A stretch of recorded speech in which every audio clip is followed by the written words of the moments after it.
Hung Ilahing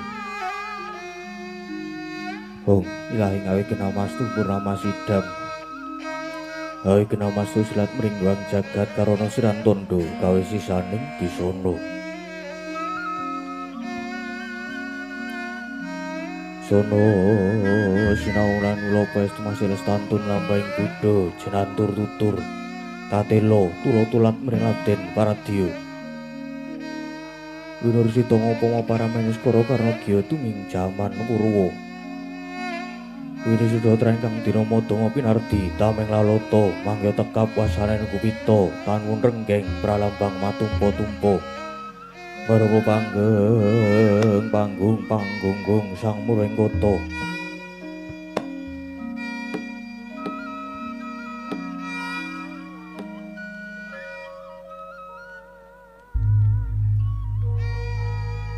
Negaripun tita ingkang kaeka Adidasa Purwa eka marang Sawijaya dilinuwih dasa 10 Purwa marang wiwitan senadyan kathah tita ing dawa ingkang sinungga ing pratiwi kinasunganing akasa kirapiting samudra rajak sami anggana raras nanging datan kadya ingkang ginupit ing dalu samangke yakti ingkang sinebat gumelaring Pedhukuang Karang Kadempel ya ing Karang Tumaritis ya ing Klampe Sireng pramila winastan Karang Kadempel awit duka ingkang kasinungan bumi subur sugih Purwetu Pala Gumandhul Pala Kasimpar Pala Kapendhem Myang Pala Ija Satemah Agesangi jalma sak dusun sinebat Karang Tumaritis karana keng toya pancuran kang tinalangan mijil saking Sendhang Myang Traga sinebat Klampe Sireng karana tengahing padukuhan dina ngaran wit klampis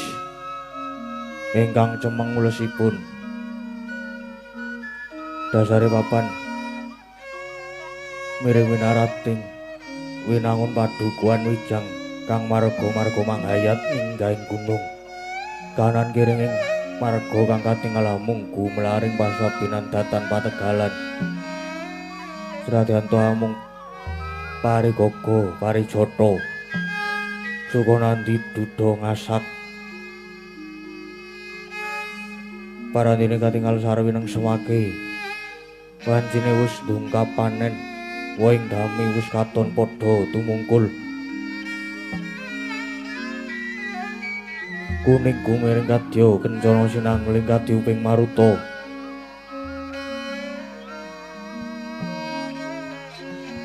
siraung swaraning Narakesma kang samya ambisah getak peksi kaya gamelan thethok kedhopyok surah kepiyakang tanpa gending aglaring pategalan datan kujiwa katingal jagung puhung lombok terong kacang ijo uwi gemili sakendi-kendi katemping samirana gegodhongane katon ruwe-ruwe kaya ngampirake kang lagya rumaksana sangsaya mawahi sengseming swasana garawe ngamung kesmo ngulah pasidan datan ati lara waton ning kaendahan tuwin kasarasan saubenging saben wisma tinanduran sesekaran kang mawarni-warni endah lamun dinulu wangi lamun ginanda mawar mlati ceplok piring arum dalu lunging gadung malengkung katiuping maruta manda anggrek manglunging balung isi tirta wening saben wisma kandhanging raja kaya tetela hamuwae endahing bali griya turta datan tilara wadoning kasarasan ilining toya Sendhang tinalangan anjoking pasiraman kekucahe naratas pasabinan mentok minti bebek merisarta panggoyanganing kebu sapi jauh-jauhan jangkep angrenggani endahing padukuhan peksi pudhang kumandang haleledang mencuk panging ketapang drekuku manggut-mangguting wit duku peksi jalak lunjak-lunjak ajak-ajak marang peksi brenjak kaya wis sajak kencan semayan marang peksi bayan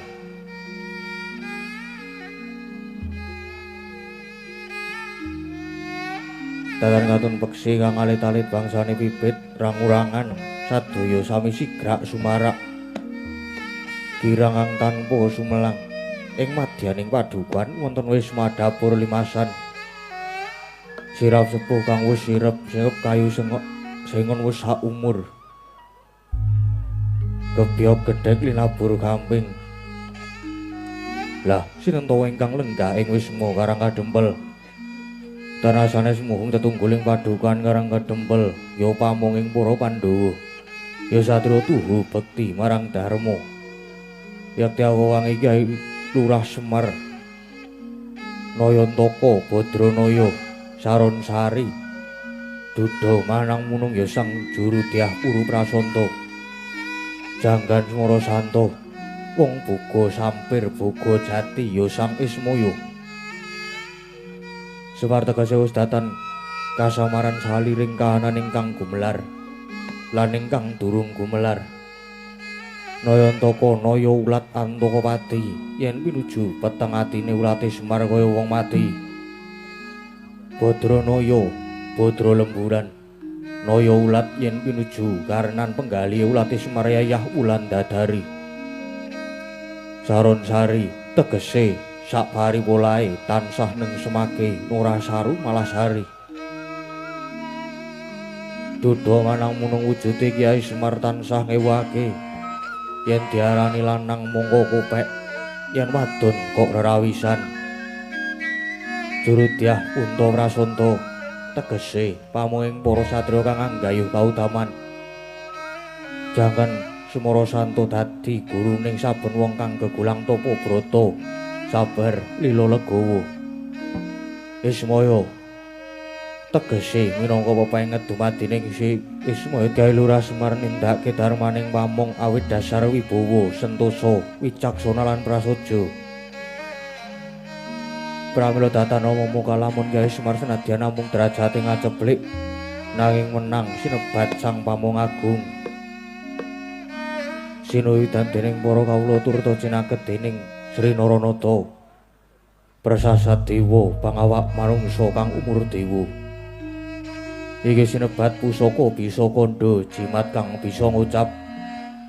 Saiki sinten ingkang cecaketan kalian Kyai Semar kinudrat kang lali dadi eling kang luput dadi bener. Nalika semana nuju risajuga ing wancenjang tabuh sadasa. Kyai Semar kepareng lenggahing griya ngajeng datan kantun nalika semana sampun sowan putra tetiga. Ki Lurah Nala Gareng Cakra Wangsa. Sinambangan sowanipun putra panengah nenggih Ki Lurah Petruk Kanthung Bolong. Jenglong Jaya Tunggong Jiwang Gobang Kinosek Tong Sot. Datan kantun wuragil Kyai Semar nenggih Ki Lurah Bagong ya Andol Gati ya Watokol Bawur Sari. Senadyan sampun kadhep putra tetiga parantene Kyai Nayantaka dereng kepareng amedhar pangandikan. Kawistara lamun nembe peteng penggali pindha bangun kasaputing lebu. Dados sakala nampi praptanipun satriya ing Pringgondani nenggih Raden Gatotkaca mila daya-daya den acarani. Dadi mangkono pangudas marang indri ingkang dereng kababaring lisan.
Sritinon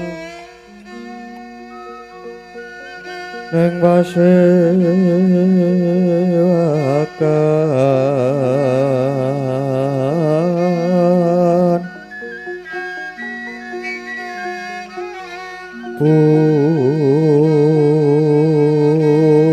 busana maneka warna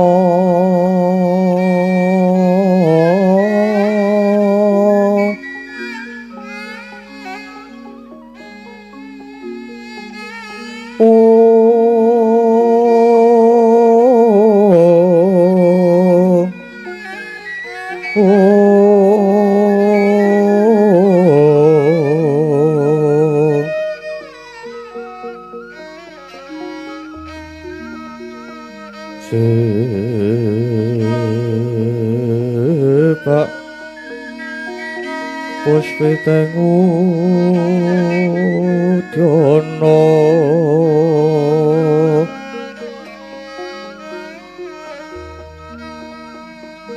yang banjara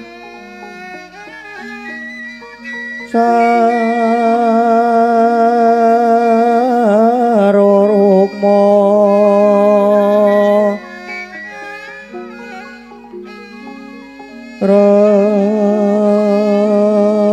renggeng manik noro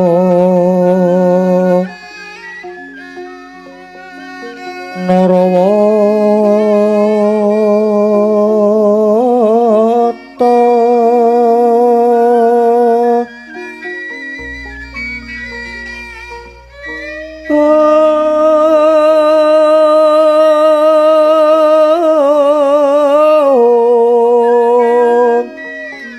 ana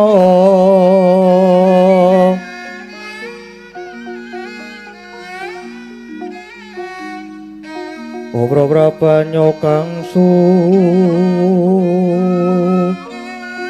mirat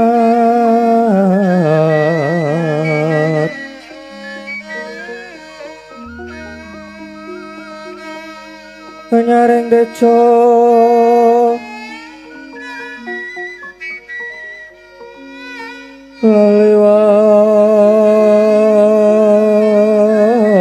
laliwaran lereki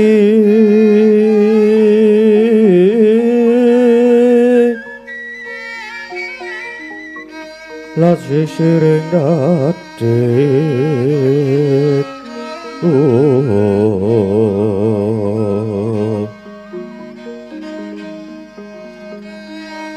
Wimbo kakondo mrengget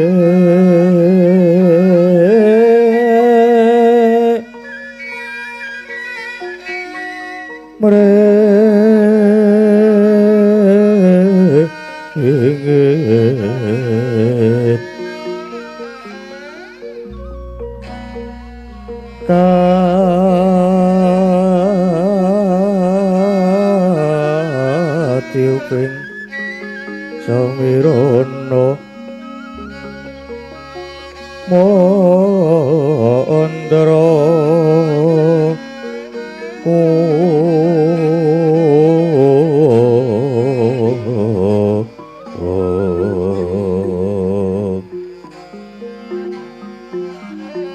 sawaran mangambar kungas ngepeki jroning pasewakan tandiu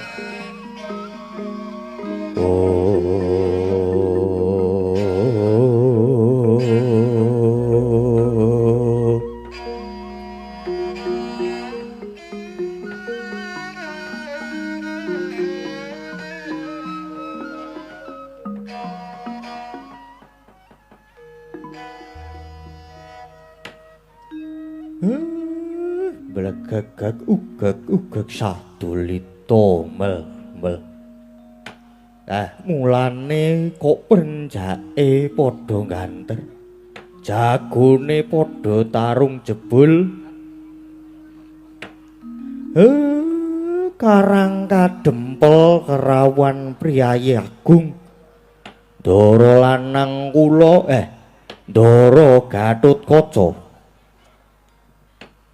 sasampunipun lenggah kanthi prayogi keparenga kula ngaturaken pambagya panakrami sami manggih karahar jantoden rawuh wonten ing sudung kula mriki Ndara Gatotkaca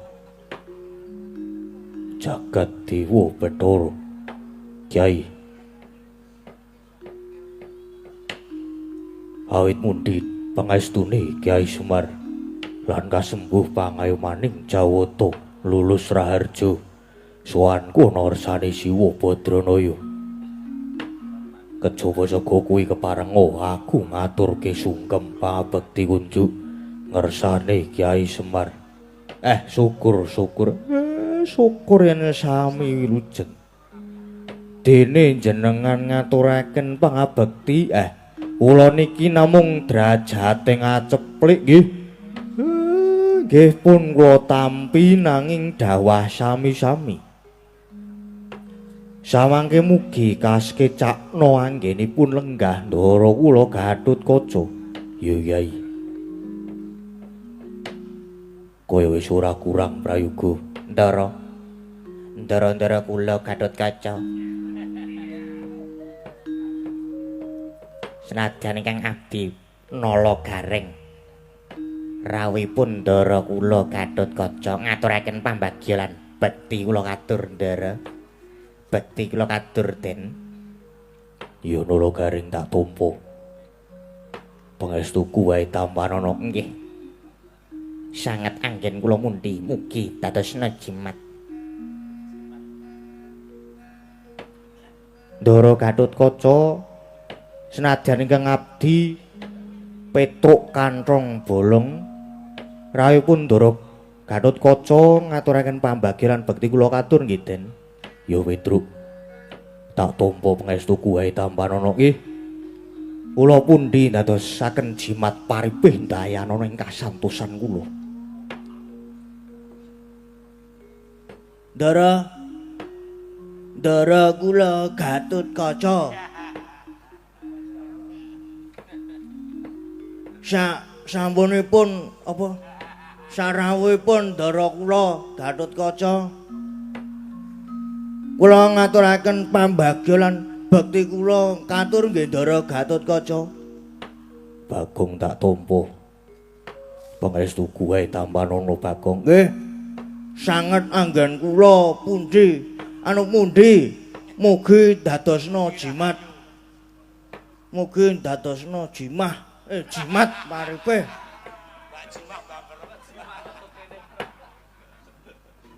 gong ora sembrono gong isih sore sembrono ora masalah justru sore-sore iki kok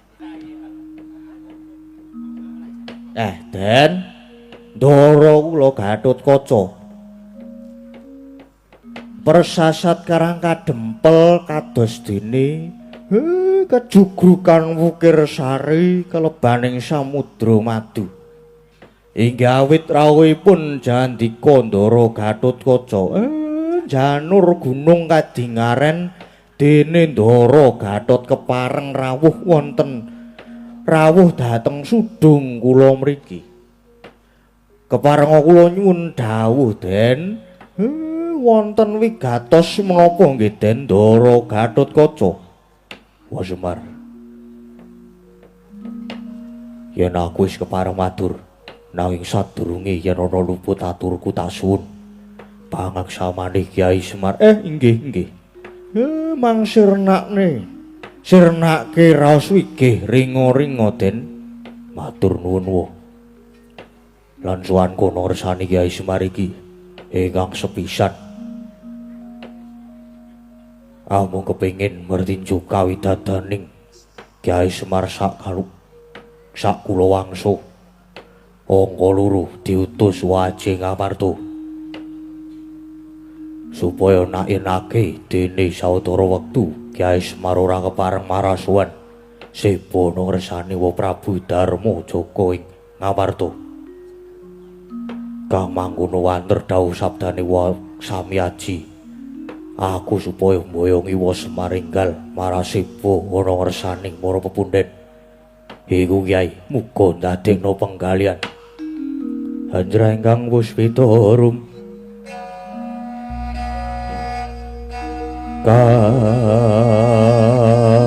Kasiliring samira nomre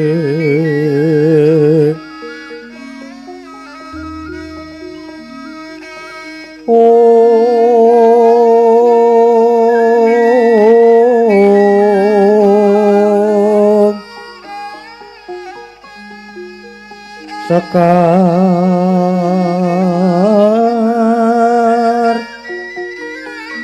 kadung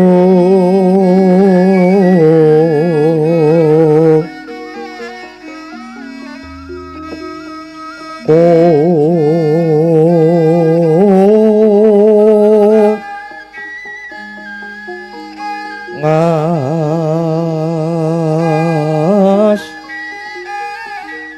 kandanyo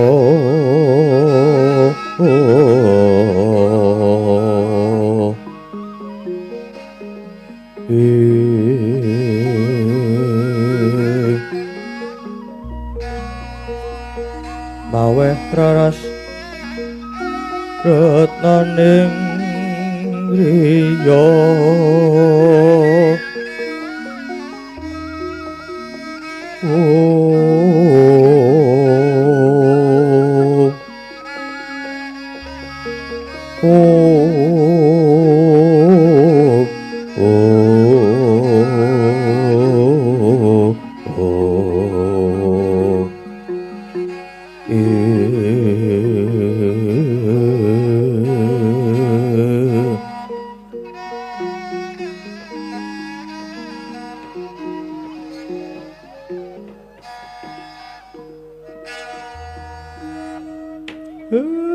Den kula ngaturaken gunging panuwun dene semanten katresnanipun ndara kula para Pandhawa ingkang tansah migatosaken dhateng para kawula alit. Kula nggih nyuwun pangapunten. Dene pinten-pinten pisowanan dereng saged seba caos. Lan yen kula kalenggan menika kedah kaboyong nuwun sewu Den kula dereng saged. Kyai, apa darunane mangkono? Monggo wanter dawuh timbalane wa Prabu Punta. Sowanku supaya mboyongi Kyai Semar. Ngaten nggih Den. Pramila kula dereng seba caos lan kula dereng saged kaboyong niku mboten kok ateges kula menika badhe mbalela menika babar pisan mboten Den.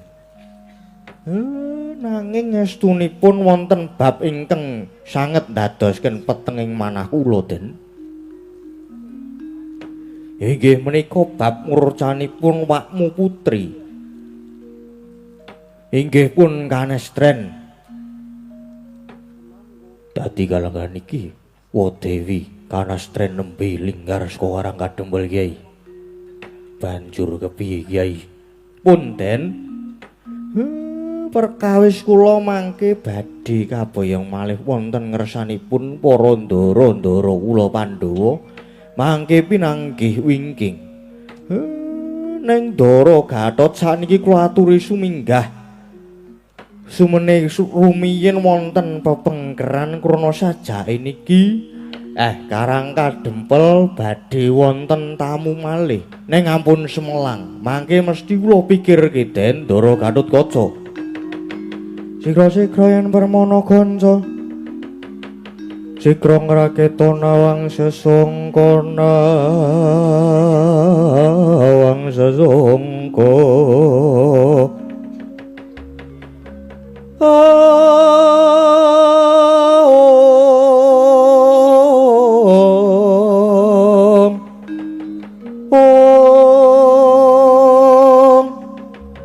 Koyang lenggahing Sri Nalendra ambek marwa sing sang katriku mulung mangrempak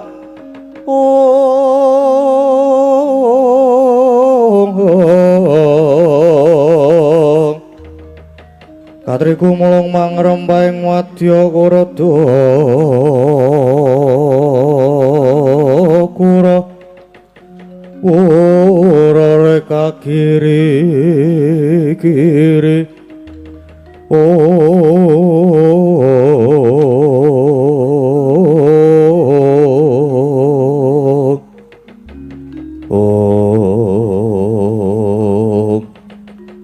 deniro samyo imbal wacono kirem raras ginanda rasa nanging pangandikaning luras maring kang pekasan akarya legak jroning driya Raden Gatotkaca satemah dedeg tidem tanana ingkang nyabawa nanging caritaning mriku anglenggahi kanyut pinangka wardu kanyut wong angganten wardu akecoh nginango durung abang ida dereng manjing pratala kesaru gegering Jawi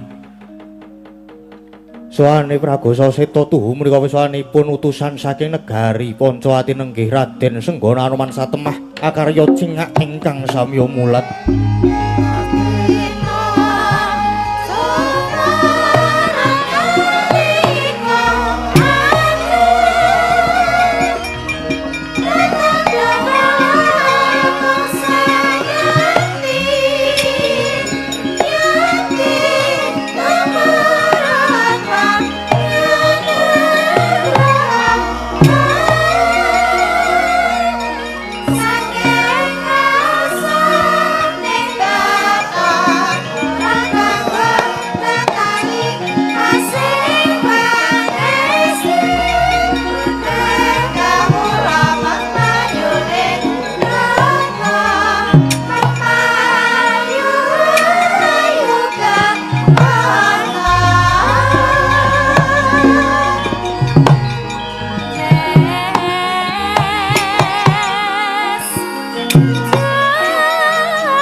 Sinongwati jagat kinari hamu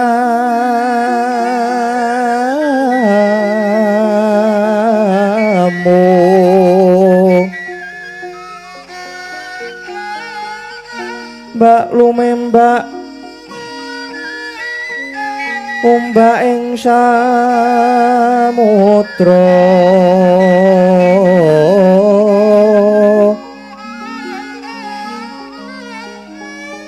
ae ana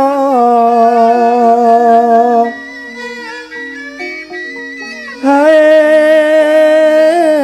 ana bale lumut hambak kanggeng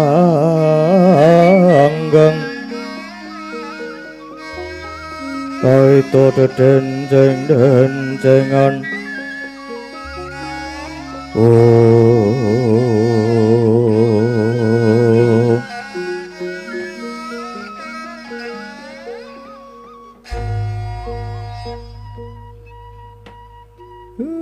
nganti gawe kaget kok ana wujute Wanara Seta ora bakal nyambunging paningal ora pangling iki Senggana Anuman kowe rak yo slamet to Anuman Hyang Rama dewaku inggih Yai awit mundi pangastunipun Kyai Semar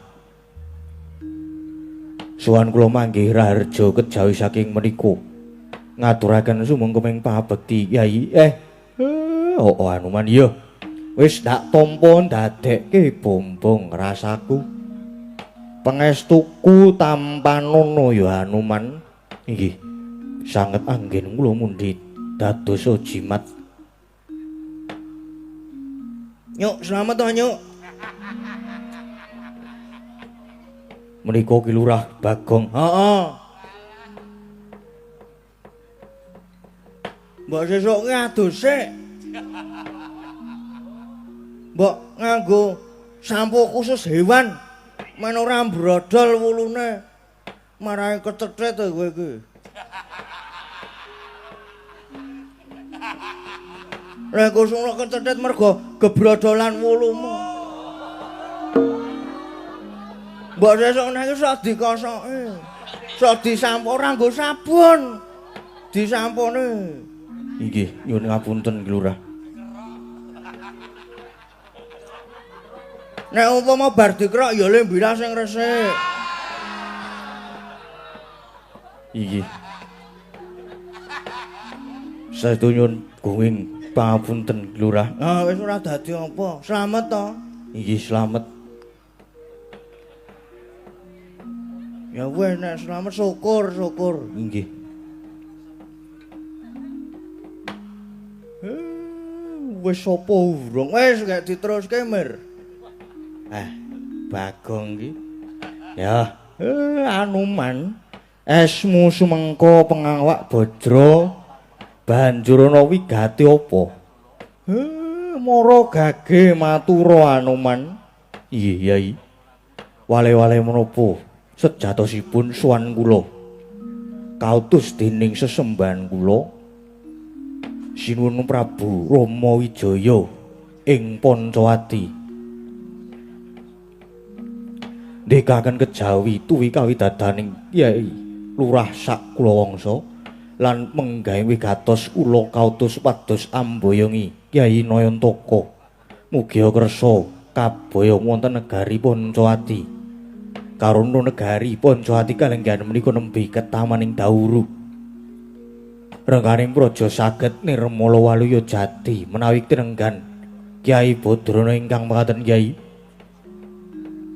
mawantu-wantu ingkang dados panyuwun kula kersa kaboyong wonten ing Pancawati Kyai Semar swareka den praetna samurire seka bali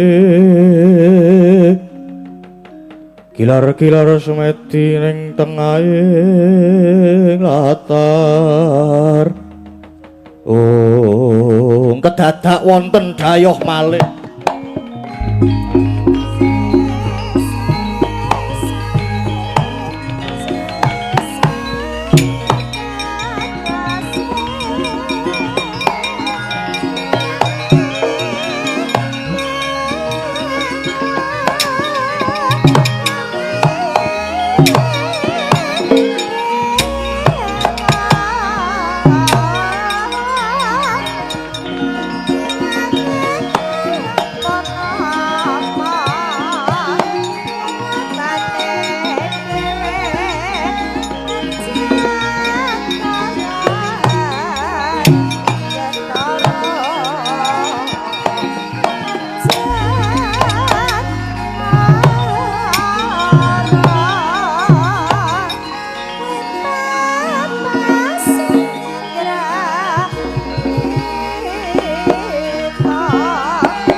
blagagag uga sadulita mel ora kaya sak gedhagan iki omahku kok dayoh wae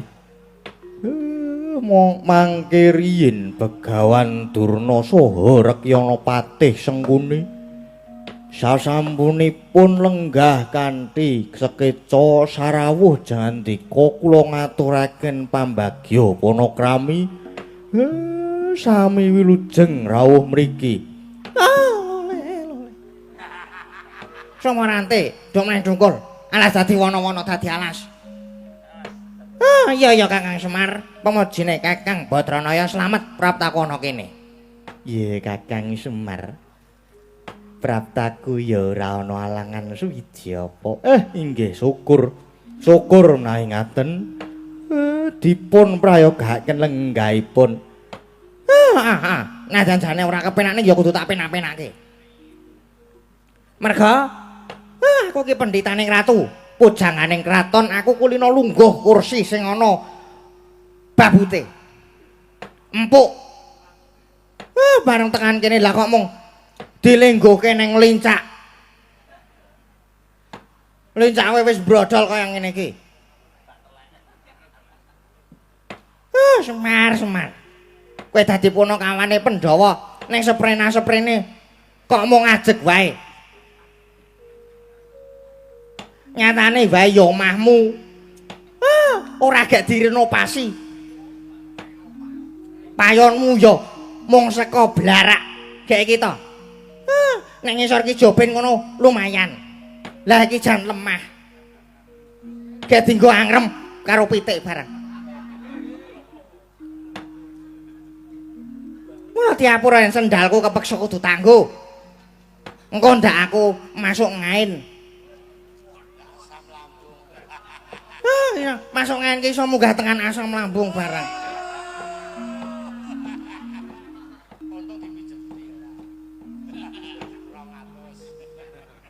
Iki jane sapa teko nyelekit iki? Aku ora kumanan panggon meneng bae lho. Wah, ngrusak suasana. Senane ana wong bahagia iki dadi ora sida bahagia. Meneng sik to Gong iki Gong. Mbok sing sabar wong kaya ngono jan kaya ngono to ken biyen sabar. Ane nek kon sabar terus nek suarane nyakit piye jan tak takon. Ya manjo. Nggih. Kowe mbok dirungokke. Panemban. Lah niki jane niku wonten wigati napa? Ngene ya Semar. Praptakon ning Karang Kadempel kene mung mundi dawuh anak Prabu Duryudana. Rening saiki negara Ngastina lagi ketaman pagebluk mayangkara. Nek larang sandang, larang pangan kuwi ora, merga negara Ngastina kuwi negara sing sugih mblegedhu. Nyalane wae. Deloken. Penganggonku sarwa emas. Nanging mbuh jalalane kok dadi negara Ngastina saiki kawulane akeh lara. Akeh rajapati. Ora kemu kok muni mbeh barang iki apa? Wedhus wae ya kae ya. Gong meneng otok to Gong iki Gong. Wah. Apa saiki wis ora seneng jaran senengane wedhus wae ya truk ya. Meneng otok Gong. Seneng kono wae. Ngitungi ndok pitik kuwi lho. Kok ngerti kowe? Bebasan esuk lara sore tumeka ing pati mongko pirang-pirang budidaya wis ditindakake klebu nimbali para pinter para wiku winasis supaya ngusadani rengkaning praja parandene ora mendha ning Malasaya untuk ngerda. Lah banjur anak Prabu Duryudana nampa wangsiting dewa negara Ngastina bakal uwal saka penandang waton ora ketang mung sedhela kudu mboyong Semar ning negara Ngastina. Nah tekaku ana kene kadhawan supaya mboyong Semar. Nek jane aku ora percaya karo kaluwihane Semar ki apa. Ning gandeng aku mung saderma didhawuhi anane ya mung mangkat. Wis ngono kuwi. Mula ayo saiki gelem tak boyong ning Ngastina. Semar jaluk beban apa wae bakal dituruti. Ayo, gelem ya Semar? Iya Kakang Semar. Aku pinangka dadi saksi tama yen Kakang Durna iki kedawan supaya mboyong Kakang Semar. Mula yen pancen Kakang Semar kersa diboyong wis ta. Arep ngarani beban apa aja sumelang, mesti bakal dituruti. Klebu anak-anakmu mengko ya bakal dimulyake Kakang Semar. Wis ngalila antasang Badranaya angrajut aji Mancala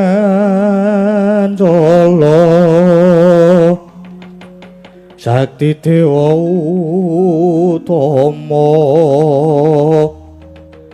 Oh nggih, kula jane mboten kauratan yen arjeng diboyong ten Ngastina. Ning ampun sakniki margi niki kula tasih wonten ayan.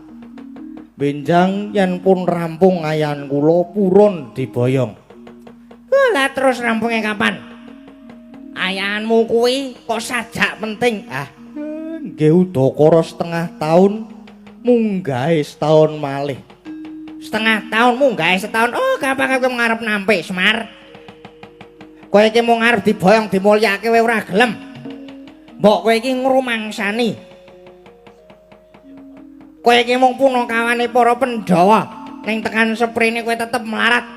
Kowe mung ajeg dadi batur gedibal 17. Lah mung ngarep dimulyake kowe ora gelem gleleng. Angkuh kowe Semar. Lan meneh mau ngarep aku kandha nek jane aku ora percaya karo Semar.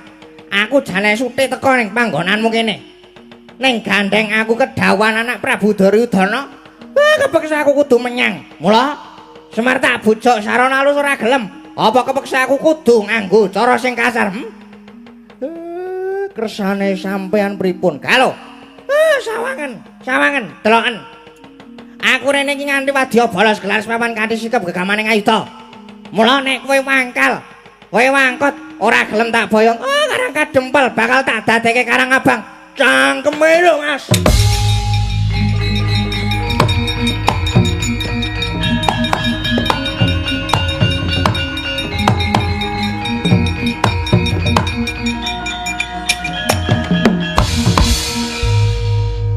Mbah.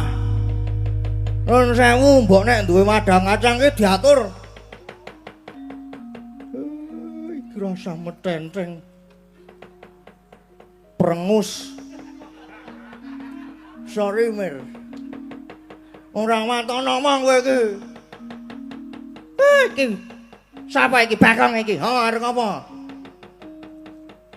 Gong sabar lho Gong. Sabar ki ana watese jane. Kok pasul sisan lho kowe truk meneng bae to kowe iki. Oh iya. Iya. Bakong kowe aja melu-melu. Lho ora melu-melu kepiye? Rombongan jangku ki. Sampeyan sing suwe-suwe gawe kemropo ki sampeyan. Gawe kemropo kepiye? Sampeyan dapukane napa teng sina tak takon. Wis kondang yen aku disungguh-sungguh dadi pujanganing ratu. Pujanganing kraton dadi pendhetaning ratu. Lah kene dadi pendheta. Jare pendheta ki ngepun barang sing nyata. Jare pendheta ki dipundi lan ditata. Dipundi? Ngelmu batine ditata solah bawane. Neng kok cangkemmu elek, Bro. Lah kok malah nyangkem-nyangkemke karo pendhita. Wis ben nyatane elek tenan. Omong ra diatur perkara kowe ngelek bapakmu nekke bapak wong melarat. Aku ora apa-apa, mergane kuwi kasunyatang. Neng barang kowe muni ngemengke bapak, kowe muni bapakmu batur gedibal 17. Lara atiku, Mas. Bapak, kowe padha wae karo ngomongke karo bapak wis nginyak-inyak bapak kowe. Bagong sing ora trima perkara bapak melarat ya wis ben melarat. Wong mangan ya ora njaluk kowe. Tur bapak urip ngene iki wis ikhlas wis nrimo. Nrimo apa anane tetep bersyukur. Mergo piye wae hasil sing halal saka jerih payahe bapak dhewe ning bareng kowe gleleng umuk mergo sugih bandamu pirang-pirang. Neng kuwi ora hasil lemu nilep duwite rakyat. Apa ora ngaku wae kowe? Sangkune barang kuwi ya tukang korupsi. Ngono kok dong ngunake bapak mung batur gedibal 17. Mongko upama ditelusur ditimbang ngono Semar nek karo Durna derajate malah dhuwur bapak. Ora coba saiki bapak ki sapa? Bapakmu genah mung Semar. Wong melarat, wong keserakat. Kuwi nak tata gelar. Ning batin jane bapak ki dewa. Dewa apa? Dewa kok bentuke kaya ngono kuwi, wilang ngeyel. Nek kowe tak kandhani ya kowe bapak ki jamane senom. Jenenge Sang Hyang Tusiya.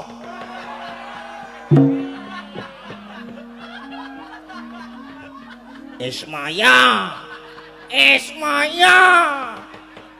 Sapa reng anu sapa moreng? Ismaya. Jenenge Ismaya. Kuwi. Lah ning apa jenenge mau? Ismaya kuwi Sang Hyang Ismaya iki tunggale telu. Nomor 1 Sang Hyang Tejamaya ya taga kae.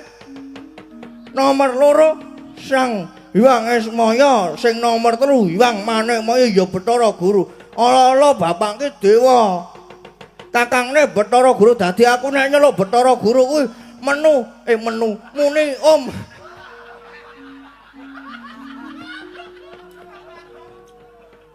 Waduh, tak gantung bare iki bakong ki mingan ki. Muni Om aku nek karo Bathara Guru ki padake. Dhuwur aku derajate karo kowe iki. Oh aku ki nek dina minggu lek kupe genik.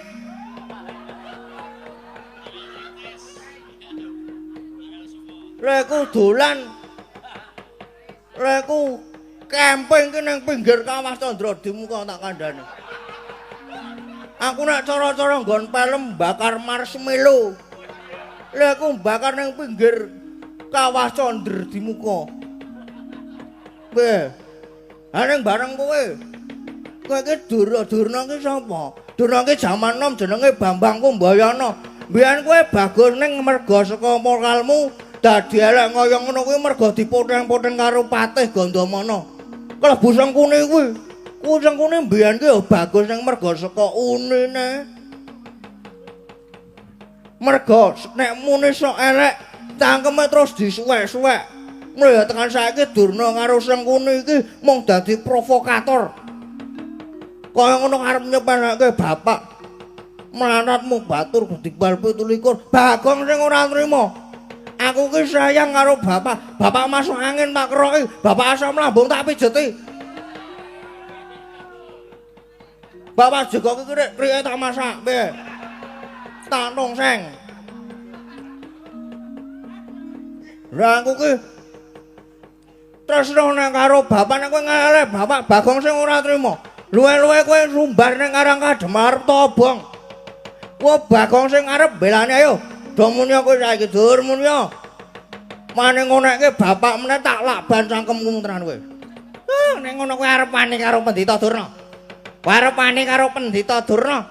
Aku rene ngrit wadya bolos gelar papan. Galo, delokon. Kowe piye? Nambemu mau muni piye?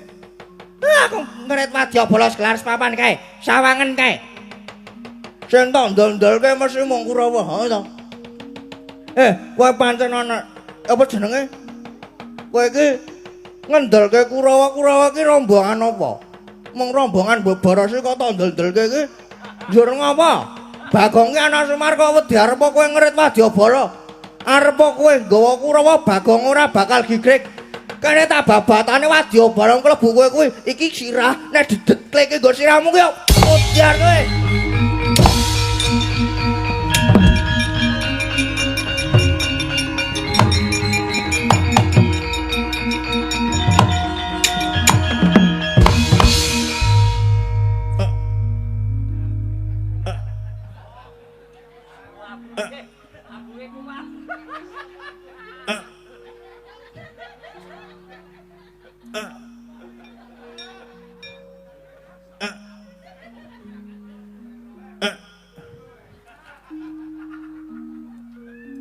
Ngersake napas perbuatan. Gah.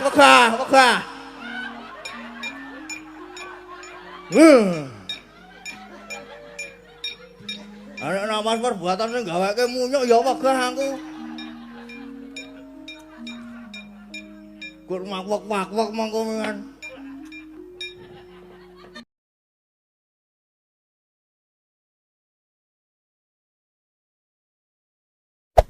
Hey there. Subscribe to my channel. And also press this bell icon.